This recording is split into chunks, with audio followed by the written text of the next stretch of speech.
All right. So, Glim Glam and Sunburst are like, "Hey, bro. Actually, it's Sunburst. He's like, "Hey, I'm reading a book because this male dude's like, "Hey, bro, you got a letter. You got a letter from some place that the audience has never heard before. Read a book. Read a book. Read a motherfucking book." And he just throws it onto a pile. And then he sees that his ass starts glowing. And so he's like he's like, "Oh my god, what the hell is this?" So he goes to Twilight's castle thing and place library, rental, storage, apartment complex. It's kind of all of that. And he's like, "Dude, what is this?" And Starlight Glimmer's like, "Oh, your ass is glowing too, yippee-ki-yay." And he's like, "Dude, aren't you stoked? We get to like, we actually get an episode together where you're not subjecting either to some kind of rehashing of our psychological traumas when we were kids." And she's like, "No, actually, that's literally what we're gonna do. Why? We got to go back home." Oh, mother, My Little Pony. This is an episode about their parents, and I'm gonna say this right now. Everything about these characters mostly made sense before this episode. But after this episode, everything about these two characters makes even more sense. You hear me? Mm-hmm. It makes even more sense. They are so much more relatable, and I thought it was fairly easy to relate to them anyway, especially Glim Glam. But dude, bro, darling, this is good. And let me just say,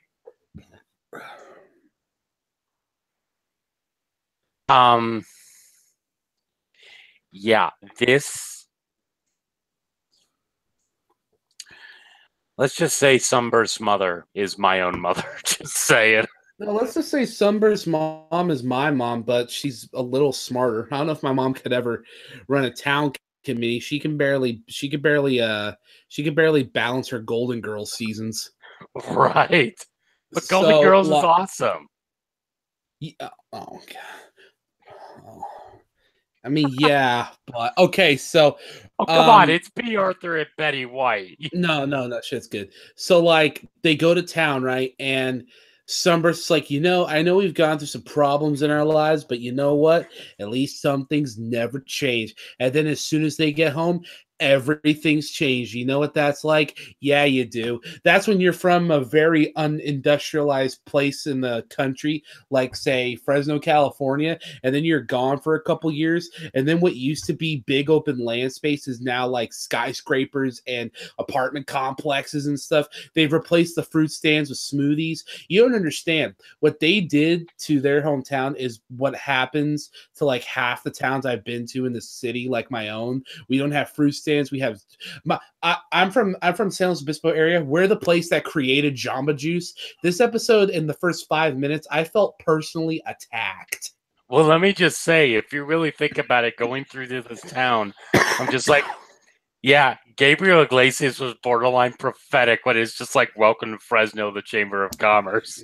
For gosh darn. And there's this there's the gate at the opening that's like, what was the name of the town again? I don't remember. It's like, welcome to Poshley Heights. Yeah, okay. So welcome to Posh Town. And there's this annoying voice with this annoying gate. They get there, and then this lady sprays them with perfumes. And then I had to stop because I'm like, okay, this place is also a shopping mall and an apartment complex and a shopping district and a shopping square, which are all three different things rolled up together. I'm like, oh my God, what is this? This is crazy. And then it gets even more crazy when they try to go to the library and they're like, due to the Poshtown Restoration Committee, we had to repair the attacks from Organization 13, and you're not allowed to look at the books in the library. You're not allowed to touch the books, which this is jumping ahead, but that works to a very funny joke later where we're starting with it's like, are you allowed to touch the books? And they're like, no, like it's the obvious answer. Lol.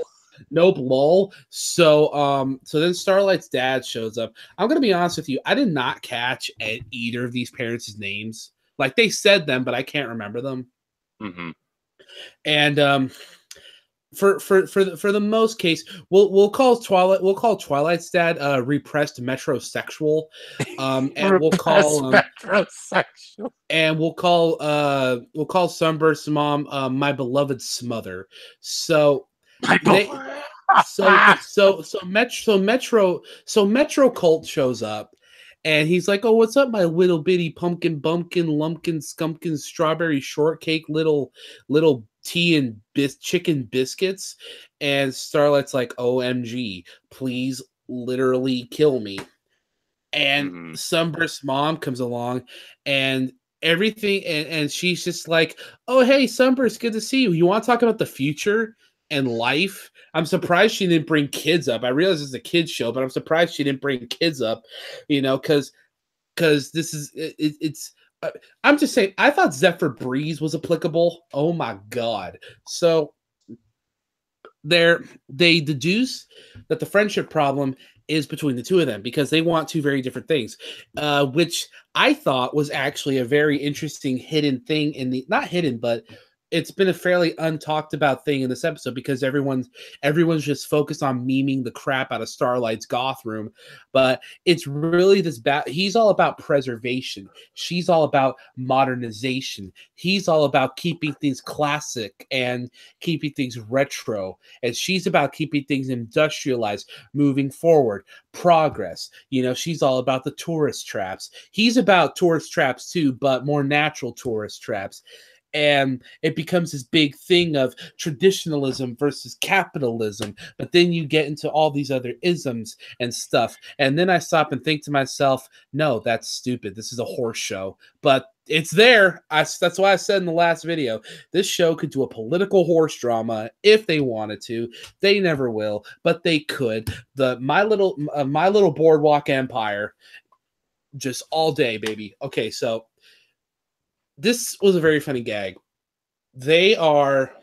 Starlight goes with her dad and shows him all the dumb stuff that he did, but Sunburst and his mom only focus on how stupid the gate is, because every time you open it, it's welcome to Poshville, every time. And so Starlight's showing her the library, the big granite rocks that they used to eat old school, I guess, in the town, just like the pioneers used to or whatever. But every time it comes, pioneers used to ride these babies for miles. Yeah, but every time it cuts back to Sunburst, they're just at the gate, and he's opening and closing the gate. Like, see, do you see this? Or they're at the perfume stand, and he keeps like squishing it in her face. Yeah. Oh my god. So then halfway through, not even halfway through, they're like, you know what? You guys were right. We're gonna work together now. And me and Sunburst are like, wait, is that it? Is this over? Okay, sick. So then I was about to just, But here's the thing. You may have thought, like, is this it? I'm just like, those smiles are fake as fuck. Like, what the hell's going on? Yeah, they're parents, though. They're supposed to lie in front of their kids. Yeah. My parents taught me a very important lesson. They said, son, it doesn't matter how much a parent suffers, as long as the child's happy. That's the most important thing to them. And I'm thinking to myself, that's an oddly specific thing to teach your kid. And it's like, well, we're not. This is a projection that you're going to use in your dumb little horse review show to sound funny. But they did imply it, John. They did imply it. Yes, they did. Every parent does that, especially if they were born between 1950 and 1970. Yeah. So, which coincidentally my folks were. Ayo. So they do this. It unravels that because they blow up at their parents a little later for their attitudes. Well, there's more there. Like when they gather the townspeople together in the library to try to figure out the problem, they've got the pastry ponies, the pony dude, the perfume pony, and then another one, which, by the way, those library ponies were hilarious, by the way. They just came off as such like as such like 21st century hipsters that hate their job but they don't want to lose their job, so they're snobby because they have to be, but they think it's dumb. It was great. I immediately thought, oh, okay, lesbian librarian ants, awesome. So like, and so they finally blow up with them, and Starlight's like, dude, dad, you suck. And Sunburst is like, dude, mom, you really suck. And they're like, oh, I didn't know you felt that way. I mean, despite literally all pressing evidence toward the contrary, I had no idea that you thought that our smothering behaviors were in any way hurting your own personal. Yes, we're in any way detrimental to your own mental well-being. You know, you were talking about how Sunburst's just like, mom, you really suck. I'm thinking, when was the last time you and dad actually had something, like, seriously? Yeah. I mean, we have no idea where Sunburst's dad is. We have no idea where Starlight's mom is. I almost want to go with the headcanon that, because as far as I'm concerned, all Starlight needs to do is propose to Trixie at this point. So I really like the idea of the two of those two marrying, and they think it's awesome, but Starlight and Sunburst just are pissed off. Like literally the whole wedding, they're just. Well, here's what's funny. I was almost thinking, like, I honestly ship the mom and the dad here. So that would make Starlight and Sunburst brother and sisters. That would make sense. Oh, yeah. No, I love shipping repressed metrosexuals with some others. So, yeah, because when the two of them come together, I could explode a metro smothery sexual load. So they find out that the problem is actually with their relationship with their parents, and they're like, oh, damn, we have to fix this. And so they're like, we wanted to tell you this for so long. And this was a point they brought up in the episode that wasn't brought up till then, but I thought they should have brought it up earlier because it would have added some more character development. It has shown the parents being a little more openly bitter about them never coming around, because just going by off what the show shows us, it really feels like neither of them have been home since maybe, well, I don't know how old they are now, but I mean like number wise, but like at least since they left high school or Pony High School, because Sunburst flunked out of a university. So like, anyway, so I thought that would have been a very interesting plot point. But they bring it up and they're like, you know what, you're right. We'll visit more. And they brought up the whole, well, if this is a friendship problem, then I know we're your parents, but we're also your friends too. And I'm kind of the person, I'm on the fence about that. Like I'm kind of the person that thinks like friends and parents should kind of be separate things. That's probably hypocritical considering the relationship I have with my parents, but like it depends, I mean, my parents were pretty well balanced with the discipline and the friendliness, whereas these two are nothing but smother, which, too much love can only have bad effects, as the most basic level entry psychologists will tell you. Mm-hmm. But yeah, and the episode ends with them making up. Yeah, and with metrosexual and Smother saying, "Hey, we'll visit y'all in Ponyville."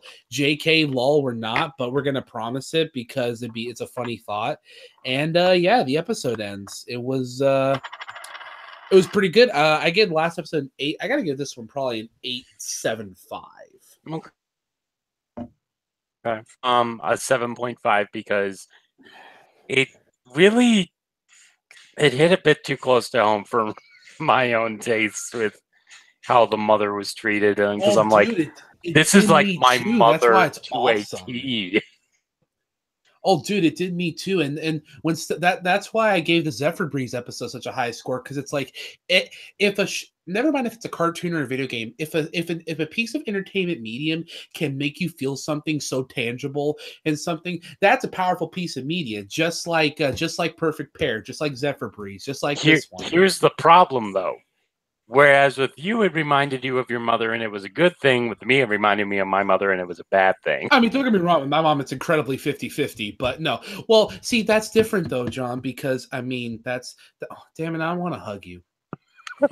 So, yeah, I give it a 7.5 because it's really a weird episode if you It really sit down and was. think about it. It's definitely I've seen some other reviews, and definitely that seems to be what everyone's general consensus is.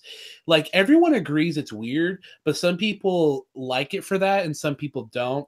It's not as divisive as other episodes in the past, but it's pretty it's not even love it or hate it. It's kind of like, yeah, it's pretty good type of thing. Yeah. It's like a gray area that has its own gray area, you know what I mean? Yeah, exactly. It's like it's What? it's an envelope inside of another envelope inside of another envelope. Yeah, yeah. It's a dude playing a dude disguised as another dude behind a paywall by EA. Honestly, we should just hand all of our guns over to EA and make it like have us wait like 5,750 hours to unlock an AR. Because you buy the base game, that's the gun. You buy the base game, but you have to pay for the DL. You have to pay for the expansion packs. You know, that's other guns. But then you have to pay for the DLC. But you need to pay for each one in concurrent order, and you can pay for a season pass, but it costs $30 more than buying all three separately. Look, Yeah. I had Star Wars Battlefronts 2's back to an extent because I thought at the end of the day the game was very fun to play. But and I don't know how I feel about the whole loot boxes are gambling type of thing and they should be illegal. I don't know about all of that. But at the same time, I mean, no, you don't have to tell me EA's a scummy company, okay? Everyone's known that since like 2006, which sucks. They used to make pretty good games. I mean, they think about it. The original Most Wanted from 2005. Yep. God, that game was so good. They had those the Chamber of Secrets and Sorcerer's Stone Harry Potter games on the PlayStation 1 and 2 were really good. You know, as much crap as people give Ubisoft for their stuff, and they've got some problems, they're still capable of churning out good games. There's still some except for Watch Dogs. Well, that pisses me off too because I like Watch Dogs. I liked Aiden, but they completely took him away in Watch Dogs 2, and it's like, cool, we're in San Francisco, but I got decently invested in the protagonist, so I'm like, I want to continue his story, but whatever. Well, it's the kind of thing like with me when it came to Watch Dogs, you had it where you can't put random massive difficulty spikes in the middle of a mission. Like, dude, that's impossible. Oh yeah, no, it got pretty bullcrap, but I was really good at that hacking mechanic, so for the most part, nothing can touch me. Yeah, well, good I for you. I stole so much money in that game. Oh my god. See, yeah, we end off the review here before we go into more of tangents. Really quick. You want to know I know it's like 5 years late. You want to know the best way to make money in that game? Do the ball cup mini game. Where it's the ball in the cup, they move it around and stuff, because it's not that hard, and you can do max bets. Give it like 10 minutes, you've got thousands of dollars from this one ball cup stand. It's awesome. It's so stupid. It's awesome. All right, so we'll see you that's later. It from me, John, and Snakeskin. And we'll see. Peace out, Dragon. Master of Feels, you're pulling the strings.